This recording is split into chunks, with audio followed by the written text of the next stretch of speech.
All right, good morning, everybody. Welcome to Coffee and Crabs. Hopefully you can hear me. Is my sound working today? Yes, it is. Actually, it's the wrong mic. Hold on one second. This needs to be this one. There. Come on, you. There we go. All right, sorry about that weird. Sometimes it just picks the wrong thing. Anyway, good morning. Welcome to a new week here of Coffee and Crafts with John. This week we're gonna cover the same topic over the course of the week. Now this came up. We're going to talk about working the come out role, and this came up the other night on Alfredo's Talking Crap with Alfredo. Vince was in there and made this kind of blanket statement that you should always work the come out role, and I think situationally that may be true, and it also may be false. So we're going to take a look this whole week at working the come out role in different situations. So, and I know Vince is going to probably say this. I'm going to try and shut it down ahead of time. I will get to the latter later. Okay, trust me on this. Today we're going to cover come bet and come bet odds only, working the come out on those things. Tomorrow I'm going to do just flat bets, just literally 160 across, working or not working. That's all I'm going to do. The next day we're going to work the flat bets with a little press. We're going to press them up and say, how does it look if you leave your pressed bets working on the come out? So again, a little bit of juice there for both guys. And then finally on Thursday, I'm going to look at working the come out roll, but after a loss, if a come out 7 happens, going up. When a come out 7 happens, going up and then coming right back down again. So working a pattern. So I want to look at working the come out roll in different measures so you can see the impact of what a ladder can do to help you or hurt you on the come out roll. Again, we'll get there on Thursday, Vince, I promise you. Today, we're going to look at come bets because come bets are the easiest one to talk through and get us around. So that's going to be the series this week is going to be working the come out. And Vince is going to say always work. And I will tell you that the actual facts of this is don't always work. I'll show you some trials where depending on the situation and what you're doing with your bets, you don't always work the come out. If you're going to work flat bets and never change, you're going to get destroyed doing that. If you work a ladder like you do, or you're kind of traveling up as you go, yeah, working the come out can work out for you. It just depends on the situation. I want to show you all the ways to do it and where the danger zones are for each one. I don't want to make a blanket statement like that. I think it's dangerous to make a blanket statement without seeing the data. The data will prove it out, that there are times when it makes sense and times where it just doesn't make sense. And I think, you know, the argument about same betting, pressing, laddering is going to come into play this week too. We can see all three methods of playing at the same time. And I'll use the same set of rolls to do it too. So we'll have a good look at it. I think it's going to be a pretty good study this week of what this feels like to work the come out. And I really want to get into it. I think it's going to be, again, I'm coming at this with an open mind. I could be proven wrong. I've done enough WinCraps trials with known rolls and with random rolls to see that there's definitely, there's pros and cons, and you'll see them as they come out. And I think hopefully that this week it'll make some sense. Anyway, with all that said, let's get into a couple of things here. So first of all, the daily paycheck.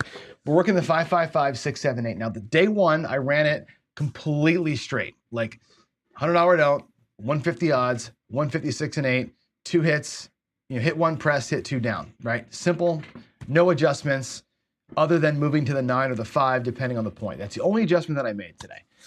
We made 444 at one point, and I said on the show, I should walk. Like at a casino, I'd be out of here. Like I would count that as a paycheck, even though it's not my 10%, but it's damn close because we had lost about $800 and battled all the way back to win 400, right? Which means the thing won $1,200, which is good for it.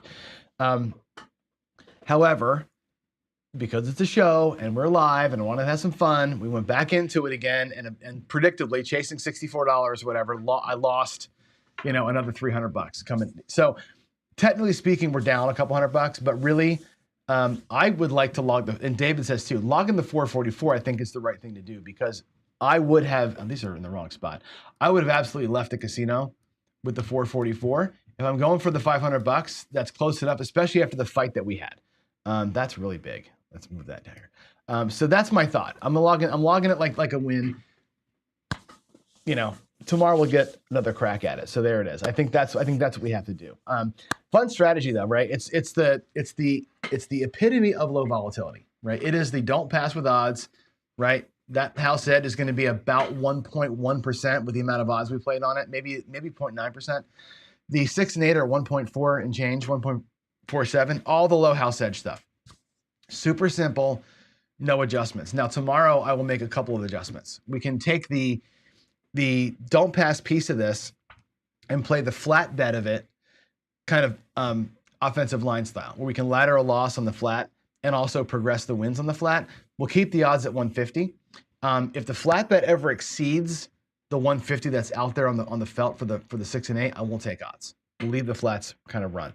The 6 and 8 can also be played where we take the sissy press, right? Go from 150 to 210, take our hit, turn the bets off.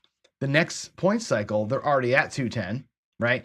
Take a sissy press there of 245, make them both go to like, whatever, probably 360, I think, and then take the next hit and kind of work the base of those things up higher. We'll see how that works out. I've got some time over the course of the week to do that, to monkey with it. Jen wants to know, do I have a total bankroll? And I could, right? Here's the thing about this, right? When I'm playing paycheck style, like we did this morning, 444 is a great win, right? We're $66 off the goal.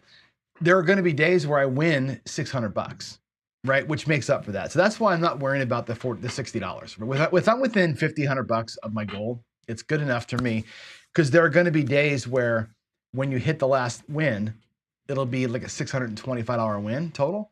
It covers the days that you didn't quite get there, but chasing $60 always ends in disaster. It just ends in a nightmare almost every single time. So there we go.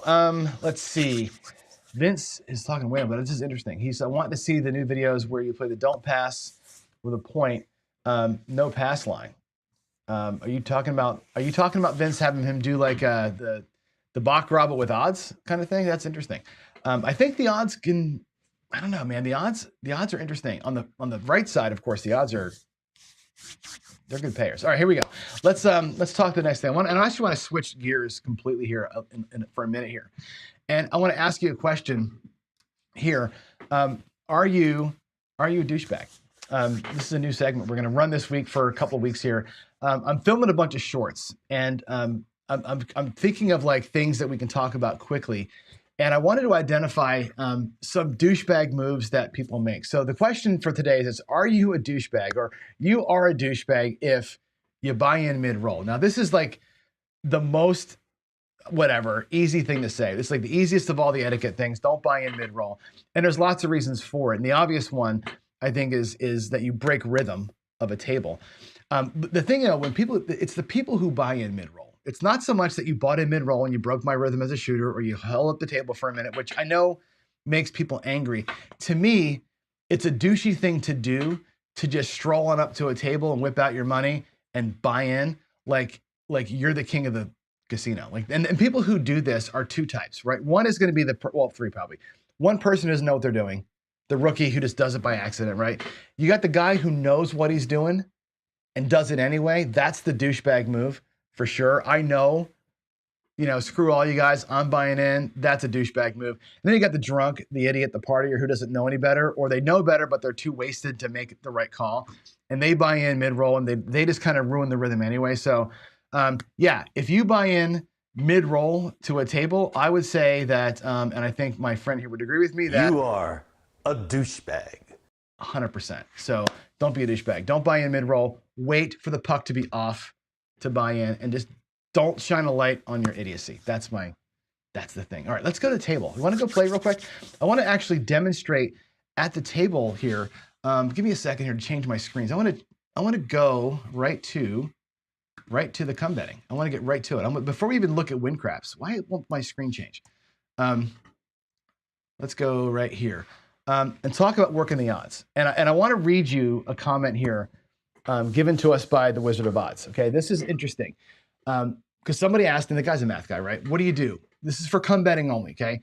And he says players should always work the odds, regardless of how many come bets are active. The person actually asked him if I should work the come bet odds with one or if I have more than one, okay? So when considering the options, looking at the probability is not enough. And here's the big piece of advice. Yes, with one come bet, and I'll show you here in a minute, the odds of losing the come bet are greater than winning. However, the potential for win is greater than the potential for loss. That's interesting. I'll show you what that looks like here in a second. And the reason why the player should always leave the odds on are because it's a bet with zero house edge. Those odds have no edge to them. By turning it off, here's the key.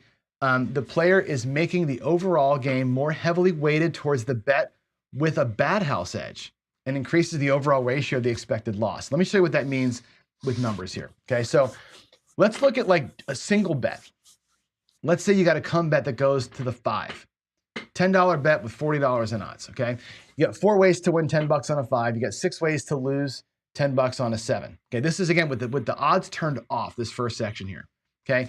It's no risk, no reward, okay?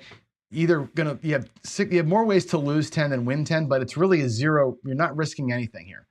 If you leave the odds working on one bet, there's 4 ways to now win 70 on a $5 on the 5. There's 6 ways to lose 50.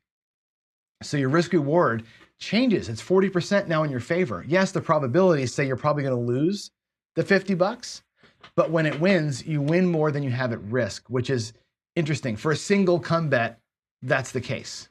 Yeah. When you have multiple come bets, it's different. Let's say you got to come 4, 5, and 6. All that risk, 150 out there in risk, right? That's a lot of money. Let's say though that you turn them off. You turn the odds off here.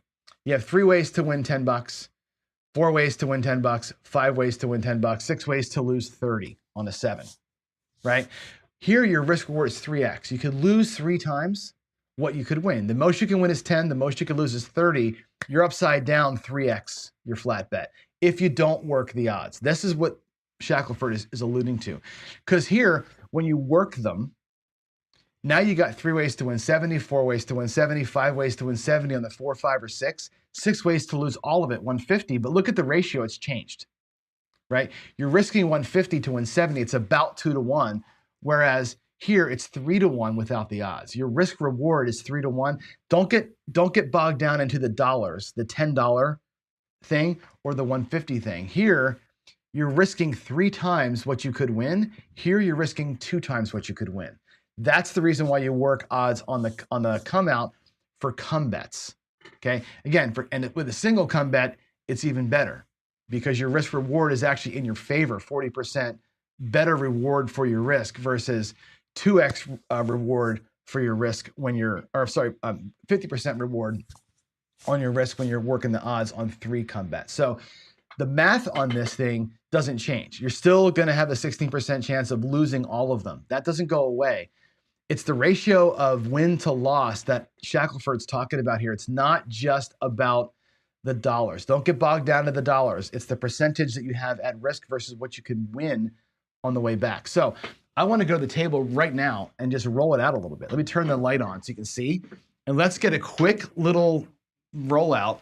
I'll demonstrate it. And then I want to huck back and go to WinCraps.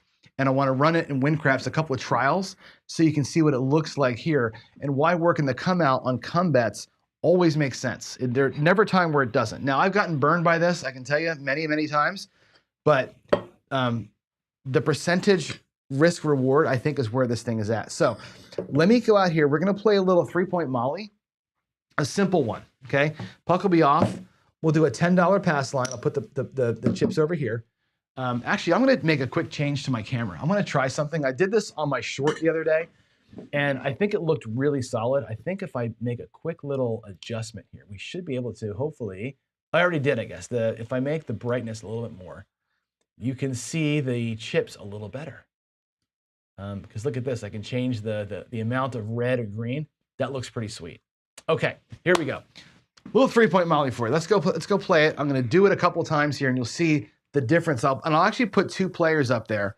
Let's actually do it again. Let's do like 300 bucks. I'll do 2 players, 300 and 150 in greens and 50 in reds.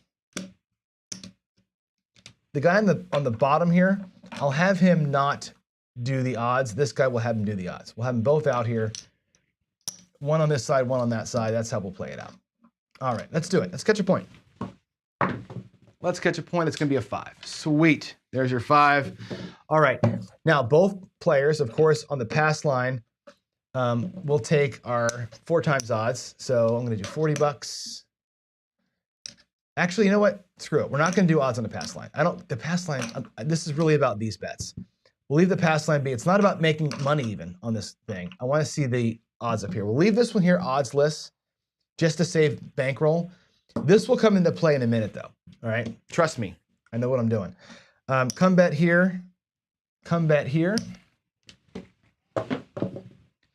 There's a yo. All right, they both win. Here's the reason why, by the way, come betting is such a low house edge. You're enjoying this great, like 8 roll advantage here on the come out roll. You have a 2-to-1 advantage to win or lose right now on the 1 roll bet. This is what makes these low house edge bets. It's not this, right? You're still upside down up in here when they travel. This is the reason why come betting is great. Let's go again. There's a 9. Cool. They both go to the 9. Let's move them up. Okay. Put them over here like this. I'll put one in the front, one in the back.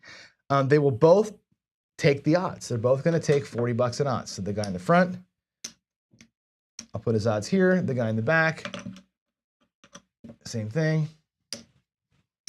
Now the guy in the back, this player here, he's going to work the come out if this doesn't pay out. Okay. Hopefully we make our point and have I want a come out situation to evaluate. Let's get them both out here again. The come. We'll do a 3-point molly. So the pass line and 2 come bets. 5, 1, 6. They're both going to travel to the 6. They're both going to do 5x.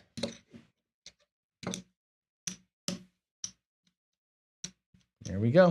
3, 4, 5 odds. I'm going to actually do them kind of in the corners because otherwise you can't see. All right. That's it. Let's hit our point. There's an 8. I want to hit the point so we have a come out situation. There's a 9. Oh, good. They both won. Fantastic. Look at us winning our come bets, right? They're both going to win on the flat. And 40 is going to pay 60 for both of them. Fantastic. They're both gonna profit nicely. Let's see. I did that and that. These all come down. Did I pay the second guy? I don't think I did. I didn't pay him. They should be the exact same in the rack. I didn't pay the second guy. Sorry about that. My rack's a mess and I suck. Okay, here we go. That, and that. All right, let's get them both back out here again. I screwed up something. They both have the wrong amount of money. They both should have the same amount of money. 7. Yeah, I messed something up. What did I screw up? They both should have the same. I don't know what I did. That goes here, maybe? The hell? Yeah, this guy should have I shorted myself a green. Anyway, let's do it again. Let's get him back in here. Again, we'll watch the comes come out. I should have them 2 different racks. That's my problem. Here we go. 4. They both go to the worst possible number. The 4 and the 4, 3x odds. Looks like 30 bucks for each player. I want to catch a rhythm here. I want to see us. I want the point to win. Fuck, of course it doesn't win. They all lose. That sucks. Not a good example when I can't get to the situation I want to be in, but the dice have got to tell the story. So let's get to where the dice tell the story.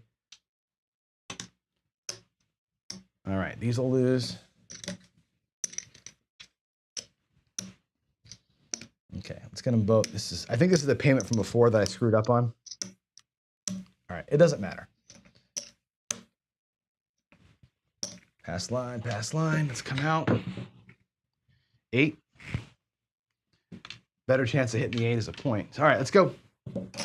Couple of come bets. Player 1,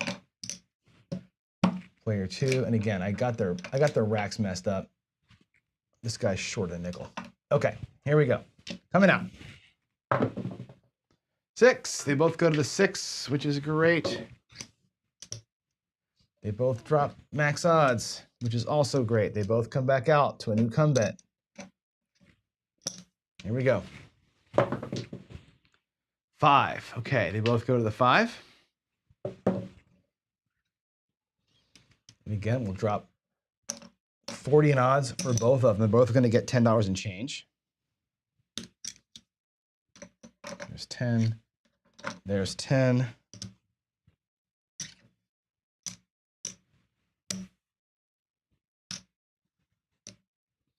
All right, now we're set. I want to hit the point. I want to get to the point where I have a puck off and a come out situation, just to see it a couple of times here. It's hard to simulate this kind of stuff. There we go, 6-2-8. So we did it, okay? I didn't move the come bet. I don't know why I keep screwing with the dealing here, but whatever. It doesn't matter that much. Oh, that was his pass line bet. All right, so both players win on the pass line. Again, it's not about the pass line. It's about this piece right here. Now we're coming out. Okay, there's their wins. Here's the situation. I'm going to have the front guy be off, the back guy be on. And here's the deal. Okay, these are on. The others are off. Now, for the guy in the front, let's look at what he's got at risk here. He has 2 come bets sitting here, right? And he's got a pass line bet. So effectively, with his odds off, okay, on a 7, he wins here. He loses 2 flat bets. He goes down $10. He has essentially $10 at risk on the one roll. That's it. He's risking $10 because, again, his pass line will cover one of the flats, and that's it. The most he can win is $10 with his odds off. The best he can do is win his flat bet, and that's it. Okay, so he's got $10 here. If the 6 or the 5 rolls, great. He wins $10, and everything comes down. The guy in the back, however, on a 7 can lose 10 and 40. That's 50 plus 10 and 25. That's 75, $85 at risk, right? Minus that, so 75 at risk. But his potential win here is $70. You see what I'm saying? So with these 2 come bets active here, he's almost kind of a wash, right? On a 7, he'll lose about $75, but on a 5 or a 6, he'll win about $70. So he's essentially $5 upside down in the transaction, in the potential for the transaction. And that's why you work the come out here for a come better. Especially with 2 bets or 1 bet, you're almost even, Steven, in terms of risk reward on this roll. Now, it doesn't change the fact, and I was saying this last night, whether you're off or on, right? And this is going to hold true all week when you start doing place bets working too.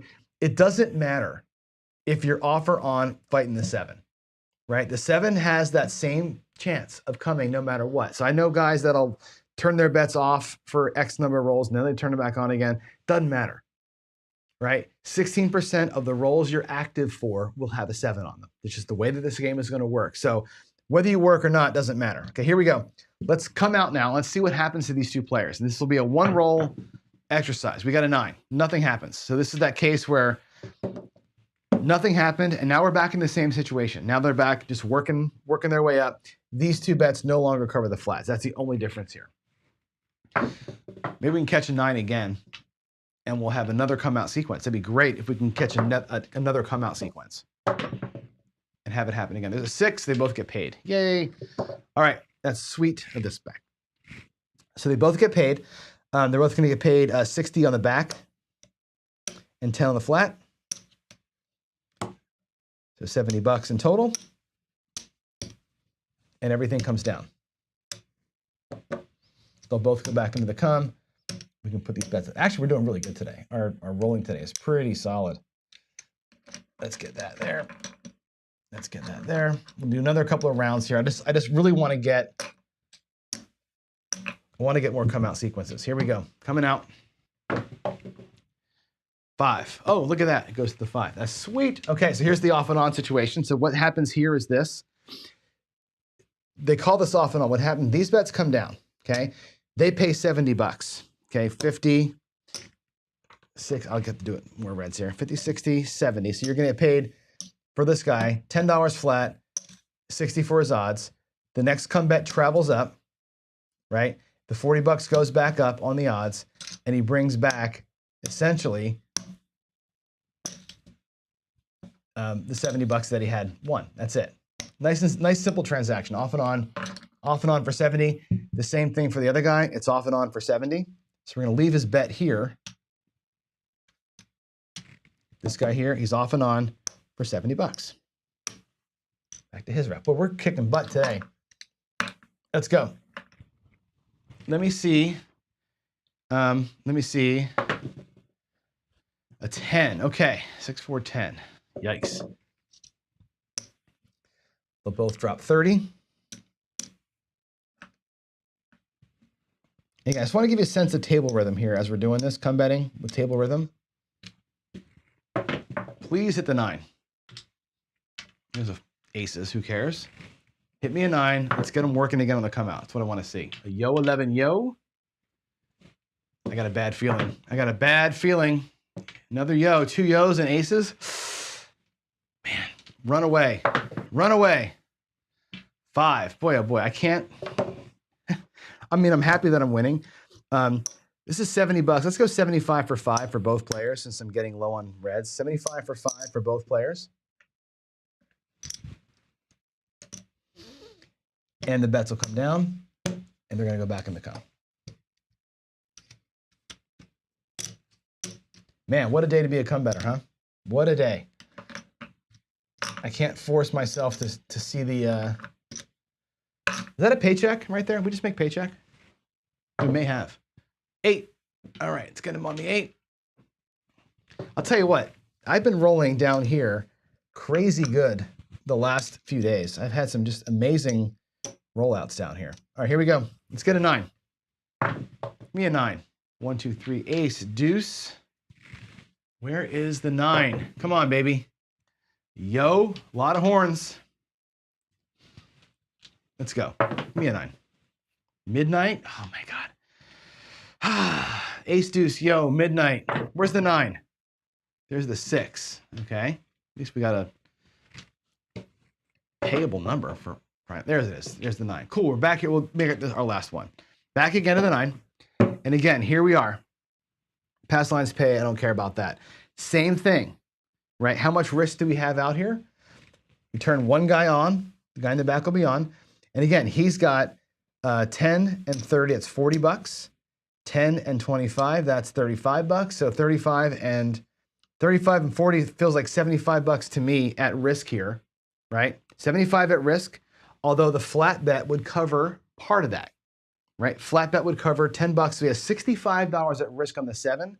He could make $70 if either one of these numbers comes. He's actually positive here. His risk reward here is $5 to the good, right? On a number hitting versus the 7. The other guy over here, again, on a 7, he's going to lose 20 and win 10. He'll be a net loss of 10 on a 7. His reward is only $10, right? He can only win one of them. That's it. So there's your potential home run here is way bigger. Okay, let's go. Let's come out and see what happens. Come out 4. So nothing happens again. But again, the risk reward. Okay, you can win 70 here versus just losing, 75 or $65. So he's actually in a great spot. No matter what happens here, he's basically going to be a winner. Cool. All right, that's it. I want to just give you a sense of rhythm here. Let's go back to the screen, and let me show you on WinCraps how this looks. I want you to see what it looks like rolled out over the course of massive amounts of time. So give me a second here to switch my screen over, and we'll take care of this. Let's go here. I think we're going to go this screen and that. Okay, here we are on WinCraps. I'm going to show you. Give me a second to get the app opened up. I got a couple of scripts here set up that'll show us kind of how this system will work. So give me a second here to get it all booted up. All right, WinCraps, there it is. All right, so I've got a simple script over here for 2 players. One is called the Molly off, and the script for the Molly player who's off is this. If the next roll is a come out roll, bet 25 on the pass line.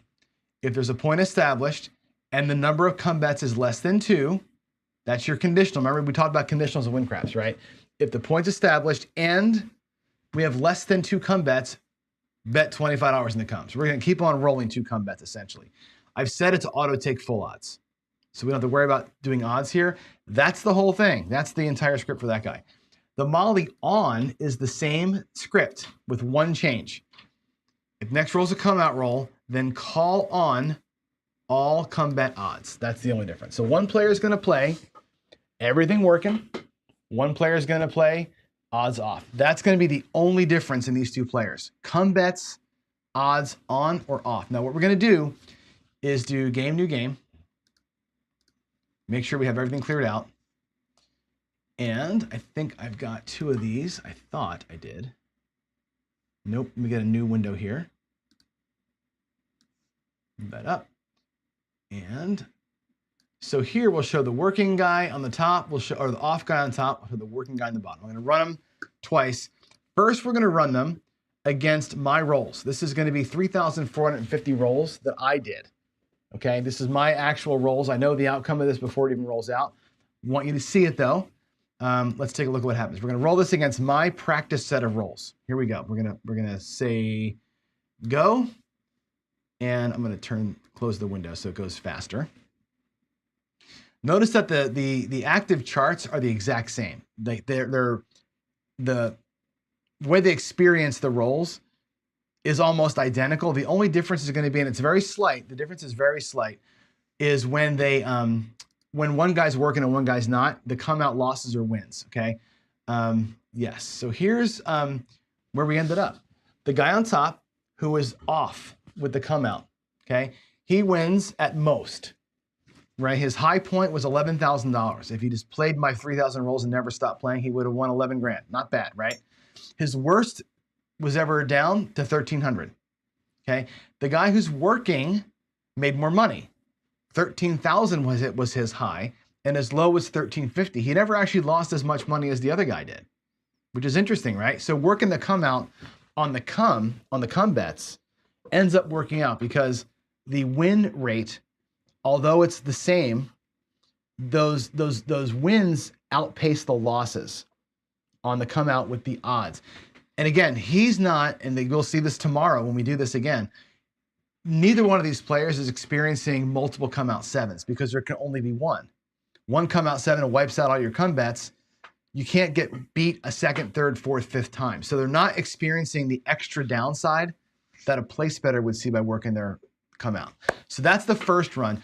Let's do it again. I'm going to go ahead and pull up the dice roll file. Let's actually go game new, clear out all the stuff.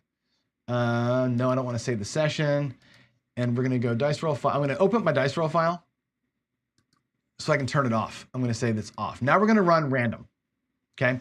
We're going to run random until one of these guys goes bankrupt. Let's see who's more volatile. Let's see who goes bankrupt first.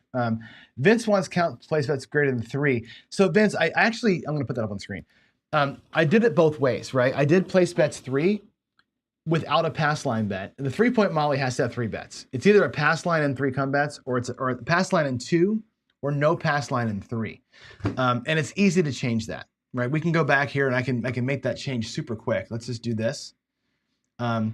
I can say next roll, come out roll, will not bet on the pass line, and make it 3. Let's see the impact of that. It's actually interesting.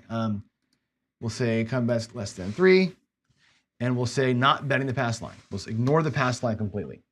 So it's either a no pass line and 3 come bets, or it's a pass line and 2 come bets.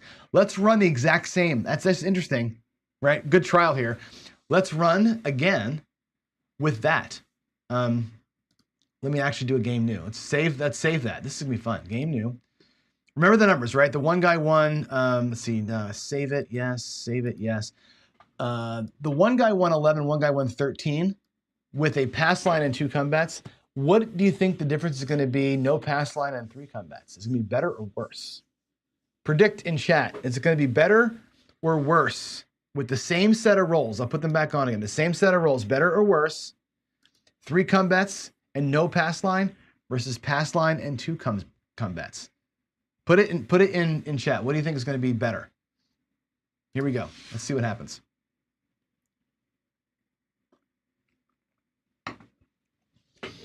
Wow, look at that. I can already tell what's better.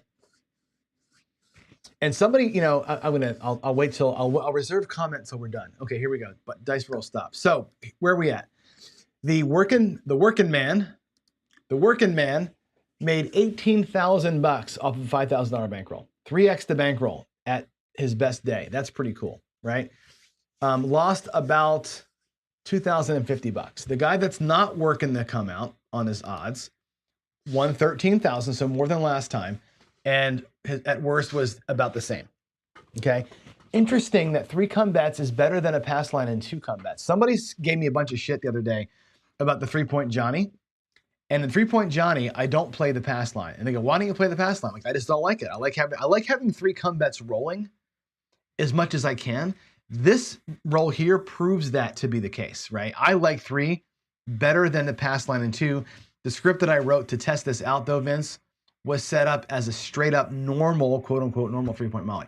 All right, let's turn the dice roll files off. Let's go action, dice roll file. I'm going to turn my rolls off, which will put us back to the RNG. We'll reset the game. I'm not saving it. We're going to say, okay, let's go here and here. Let's see what happens here. We'll run this for a while. Either somebody's going to go bankrupt or somebody's going to win a bunch of money. Let's see what happens. Turn the bet thing off. This is against the RNG. So how does the RNG do it? Interesting. The person who's off this time is winning more money. Against the random number generator, the person not working the come out is actually ahead. But both of them are doing great. Look at this. They're both doing awesome. From 5,000. Oh, look at that big dip. What happened there? Yeesh. We'll give it another. We'll go to about 10,000 rolls and I'll stop it. 8, 9,000. There's about 10,000 rolls. Okay, so after 10,000 rolls, working the come out made a max of $15,000. Not working the come out made a max of 13,700. So again, working the come out on your come bets is better than not working the come out with your come bet odds. Okay, this proves it. Now I've been at the casino and I say, work my odds, and everybody gives me the stink eye. And what happens? Every time I get the stink eye, I lose my freaking bet, right? Let's go back to my screen here. I do this constantly. Like, I literally go to the casino, I work the odds. I'm like, you want to work your odds? I'm like, yeah, I want to work my odds. I get burned every freaking time I get burned, but it's the right play. I've done I've done this simulation so many times. It's the right play. Let me turn the light off. Hold on a second. I always forget the table. So that's a good simulation to run. I think it's an important one. Tomorrow, what I'm going to do is the same simulation, the same exact thing, but I'm going to go 160 across for 2 players, same bet. No pressing or anything else. Same bet, working the come out, not working the come out. We're just going to keep the bets on for one guy all the time. The other guy's going to work the puck. The next day, I'm going to do a half press on all the wins. So we get bigger bets, and we'll see if working the come out with an elevated bet makes up for the losses that they would experience. That's going to be super interesting. So I got a few days of this to go. Fun stuff. I think this is the kind of stuff that, like, I think we can learn from. It's not just me running silly strategies all day long. So, all right, let's go one more thing before we cut out for the day here. And there's a thing I got to cover. And I'm going to stand up for a minute. Do you mind if I stand up and show you something? I made this is kind of a sad note. I made mention last week that a friend of mine had cancer. This is a woman. Her name is Gina Mackey. I coached her son Carter in baseball for years. I coached him when he was 13 years old. And actually, the story of Carter is this. So I took this team over because their coach quit. I was the director of FCA baseball here in Seattle. I had 130 something players under me and 15 teams. No, 9 teams. Sorry, 9 teams. And we had a coach quit. So I took over the team and they were all going to quit baseball. All these kids were like, their coach sucked. They were going to leave. And I got them together. We had a good season. We finished out. We didn't finish with a good record, but we had a good time together. Next year we drafted well and we had a great season and we ended up getting those guys. Most of them got to college and played some baseball. Carter is now, God, he's probably a sophomore in college now. And his mom had cancer during the whole time we were coaching. She got cancer when he was like 14 or 15 and fought it hard. Like she fought it for 6 years. Hard. Everywhere. Lungs, pancreas. She had cancer everywhere. And she was my general manager. So she ran all the money for the team. She did all of our scheduling. She was a force. I mean, a force to be reckoned with. Awesome. She passed over the weekend as we kind of knew she was in hospice. So this is her shirt. I wear this faith over fear shirt a lot on the show.